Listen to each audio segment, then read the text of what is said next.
Babad Giyanti karya Raden Ngatbehi Yasadipura I, episode ke-215. Sang Sultan berangkat menyerang Ponorogo.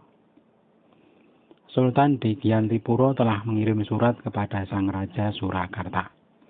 Yang diutus adalah Ronodilogo dan Ronodiktoyo, serta Ronodimurti sebagai kepala utusan. Sesampai di Surakarta, surat diaturkan kepada sang raja dan segera dibaca dengan seksama. Isi suratnya memberitahu bahwa Sultan akan berangkat menyerang Ponorogo pada tanggal 24 Rojab. Sang Raja Surakarta lalu membalas surat yang isinya doa agar sang paman selamat dalam perjalanan. Permaisuri Kanjeng Ratu Kencana juga memberikan bingkisan berupa sagun manisan yang jumlahnya 4 pikul, yang diolah sendiri oleh Kanjeng Ratu Kencana. 3 utusan berada di Surakarta selama 3 hari. Setelah itu mereka mohon pamit dengan membawa oleh-oleh dari sang raja. Setelah 2 kali beristirahat, perjalanan utusan sampai di Giyanti. Barisan Marebung diperintahkan Sultan mendahului bergerak ke Kedung Jambal dan menggelar barisan yang kuat di sana, agar sewaktu-waktu dapat bergerak ke utara, ke selatan, ke timur, dan ke barat untuk mengumpulkan pasukan tambahan. Barisan Marebung segera berangkat dengan dipimpin Mayor Istimolor dan Adipati Pringgoloyo. Para bupati berada di garis depan. Kapten Sungrat membawai 60 dragonder. Kapten Kulman juga membawa 60 dragonder. Letnan Pitlar 36 dragonder dan Letnan Beiman 25 dragonder. Kapten Bel membawai 120 serdadu darat. Letnan Mantis membawa 40 serdadu dan Letnan Jasmit membawa 40 serdadu lainnya. Kompeni Islam 200 dipimpin Kapitan Barak dan Kapitan Slamet. Adapun separuh pasukan kompeni lainnya setelah perjanjian Giyanti diikutkan Sultan dengan pimpinan Kapitan Tolong dan Kapitan Dul Jalil. Pasukan Surakarta berangkat dari Marebung. Bergemuruh suara pasukan di sepanjang jalan. Terlihat seperti gunung api yang menyala, busana warna-warni yang mereka kenakan. Singkat cerita, pasukan garis depan pimpinan Tumenggung Arung Binang sudah sampai di Kedung Jambal bersama Kapten Sungrat. Keduanya sama-sama pemberani. Di Tumenggung Wiradikto bersama Kapten Kulman dan Tumenggung Mangkuyudo bersama Kapten Bel. Para panglima sudah menata barisan dengan kuat dan sentosa dan sudah menaklukkan daerah sekitarnya. Yang agak jauh dan masih melawan adalah Sembuyan. Di sana ditempatkan punggawa oleh Pangeran Mangkunagara dari kalangan orang desa, yakni Tumenggung Kartisuro, yang masih melawan dan berani berperang. Sementara itu, Sultan Giyanti sudah bersiap dengan segala perlengkapan perang dan sudah menabuh tanda berangkat. Dari Giyanti, pasukan bergerak seperti gelombang samudra. Keberangkatan mereka tepat pada hari Kamis Legi bulan Rojab. Sehari berjalan sudah sampai di Sukowati, lalu berhenti di Padunan selama 3 hari. Di mancanegara sudah terdengar berita keberangkatan pasukan Sultan dari Giyanti. Pasukan Madura dan Surabaya yang menunggu di Kediri segera berangkat. Orang Madura mengamuk di sepanjang perjalanan. Di sepanjang kabupaten musuh yang dilewati, dilibas sampai tumpas. Para lelaki dibunuh dan para wanita diboyong sebagai tawanan.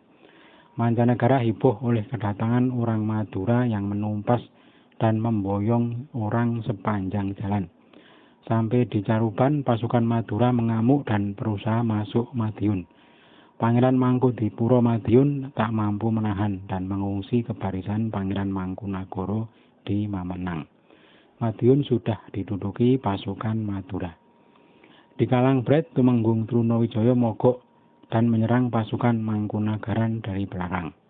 Oleh bupati yang ditunjuk Pangeran Mangkunagara, pasukan Surabaya dan Madura diserang kembali.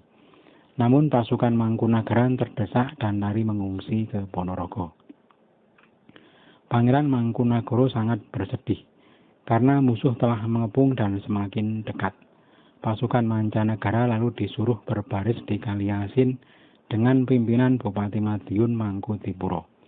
Namun hati mereka sudah takut dan merasa salah telah mengikuti Pangeran Mangkunagara. Pasukan yang berbaris di Kali Asin merasa sangat sedih hatinya. Seorang mantri Ngabehi Surengrono di Trenggalek minggat dan menyeberang ke Madiun bergabung dengan Raden Brotowiryo. Pangeran Mangkunagara masih kerepotan hatinya, karena musuh belum segera menyerang dan berapa kekuatan mereka belum jelas. Rasa khawatir menjadi bercampur marah ketika melihat sang adik dan sang paman pasukannya tidak kompak. Tumenggung Cokrojoyo sudah minggat menyeberang ke Giyanti dengan membawa seluruh orang Pagelen. Prajurit Pangeran Purubaya tinggal 10 gelintir, dan pasukan sang adik tinggal prajuritnya yang lama.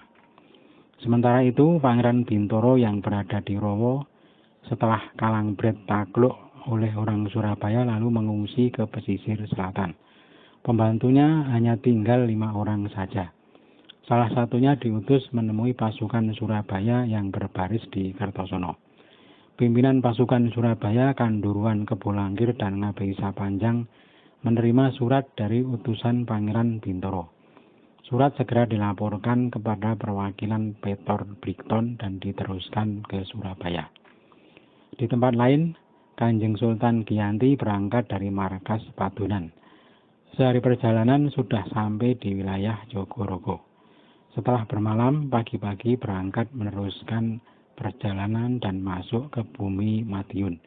Di Desa Bayem sebelah barat kota, Sultan menggelar barisan. Pasukan Madura yang berbaris di Madiun mendengar bahwa Sultan sudah dekat. Mereka semakin semangat menjarah. Di bawah pimpinan Mas Demang Brojayuda dan Ngabehi Brojopati, mereka mendesak wilayah musuh sampai ke gunung-gunung. Banyak orang mengungsi ke hutan dan jurang menghindari keberingasan pasukan Madura. Rusak tanah Madiun. Sultan segera memanggil para panglima perang. Adipati Danurjo, Ronggo Prawirodirjo, Tumenggung Grobogan Raden Yudonagoro, Tumenggung Martoloyo, Tumenggung Notoyudo, Tumenggung Jaya Sudirgo, Tumenggung Mangunagara, Tumenggung Surontani, Tumenggung Baurekso, dan Pangeran Notokusumo. Juga Pangeran Pakuningrat, Tumenggung Sindusastro, Tumenggung Singoranu, dan Tumenggung Kartonadi. Semua telah menghadap Sultan. Dari pihak kompeni ada Kapten Dongkel, Kapten Van der Pol, dan Letnan Beiman. Sultan berkata pelan, "Dongkel, bagaimana langkah sebaiknya agar segera berakhir dan tidak memperpanjang urusan? Akan semakin rusak orang kecil kalau terlalu lama aku serang Mangkunagara. Mustahil kuat menahan dan nanti larinya ke Pajang. Aku ikuti ke Pajang, larinya ke Mancanegara. Seperti itulah yang akan terjadi besok, sehingga Pajang dan Mancanegara lama-lama hancur." Kapten Dongkel melemparkan pertanyaan ke Adipati Danurjo dan Pangeran Notokusumo serta para bupati semua. "Tuan-tuan bupati, perintah Paduka ini pikirkanlah bagaimana jalan keluarnya," kata Dongkel. Adipati Danurjo dan Pangeran Notokusumo berserah kepada kehendak Sultan dan siap menjalankan segala perintah.